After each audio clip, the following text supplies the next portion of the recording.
ដោយសួរនឹងសួរស្ដីទៅកាន់អ្នកទាំងអស់គ្នាជួយជាមួយនឹងខ្ញុំម្ដងទៀតហើយសម្រាប់ gaming ដែលថ្ងៃនេះដែរខ្ញុំមាន mod ចំនួន3សម្រាប់ចែកជូនទៅកាន់អ្នកទាំងអស់គ្នាដូចជា shader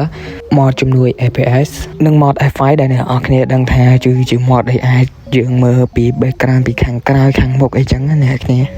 កុំឲ្យខាតពេលយូរយើងចូលទៅកាន់វីដេអូយើងទាំងអស់គ្នាទៅនេះគឺជា mod ទី1ដែលឥឡូវនេះខ្ញុំនឹងកែប្រែពីស្ថានភាពនេះអាខ្លះដូចជាបែបនេះអូខេនេះគឺជា mod shader ដែលខ្ញុំចង់បង្ហាញទៅកាន់អ្នកទាំងអស់គ្នាសម្រាប់ mod shader នេះដែរគឺវាលយមែនតើអ្នកគ្នាអ្នកទាំងអស់គ្នាមើលដំបូងចេះអ្នកគ្នាគិតថាផ្លាយឯមែនអត់អូខេឥឡូវយើងមកមើលធ្វើម៉េចផ្លាយមើលដើមឈើអ្នកគ្នាមើលដើមឈើមើលអីមើលលឹកមើលអីថាវាលយអ្នកគ្នាជាមួយនឹងលឹកឈើលឹកអីហ្នឹងថាវាអែមែនតើអ្នកគ្នាដើមឈើហ្នឹងគឺថាវាអែមវាចេញមកវា detail គេថានឹងដូចជាពិតហើយគ្នាយើងអូខេវាលយតែទឹកវាអត់សូវមែនតែដើមឈើអមអីហ្នឹងគឺថាវាលយមែនតើតែយើងមើលបានគឺវាចេញមកពិតទៅសម្បីតែមើលអ្នកគ្នាមើលរោមជាមើលអីតែគឺចេញមកតំណងហ្មងហើយវាដូចពិតហើយយើងមើលថ្មមើលអីក៏អញ្ចឹងដែរតែខ្ញុំខ្ជិលចោះទៅរកឲ្យអ្នកគ្នាមើលដែរខ្ញុំគិតថា mod ទី1គឺមានតែប៉ុណ្្នឹងហើយឥឡូវយើងចូលទៅកាន់ mod ទី2ទាំងអស់គ្នាទៅអូខេឥឡូវយើងចូលមកកាន់ mod ទី2សម្រាប់ mod ទី2នេះដែរគឺជា mod សម្រាប់ជាមួយ iPad ដល់ទូរស័ព្ទ player ទាំងអស់គ្នាដែលយើងមានជាមួយ device ដែលទូរស័ព្ទដែលយើងអត់សូវថាអត់សូវល្អណាគ្នាដែលមិនមែនជាទូរស័ព្ទ flagship អីអ្នកគ្នាអាចដាក់ជាមួយនឹង mod mini បានវានឹងជំនួយដល់ការលេងរបស់អ្នកគ្នាឲ្យ smooth ជាងមុន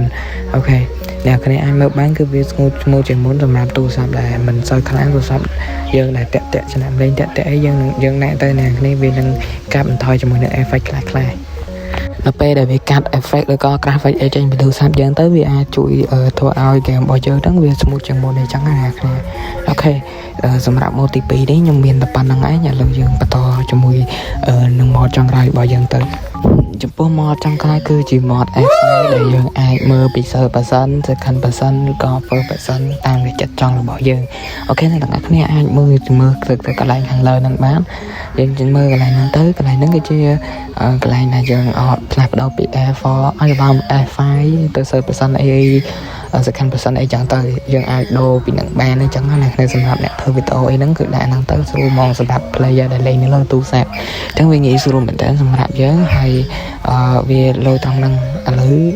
ខ្ញុំអស់ mod សម្រាប់ចែកជូនទៅកាន់អ្នកនរគ្នាហើយអ្នកគ្នាក៏ភ្លេចជួយ subscribe និង like ជាមួយនឹងវីដេអូនេះម្នាក់មួយផងដើម្បីជួយ control របស់ខ្ញុំបាទអូខេអរគុណអ្នកនរគ្នា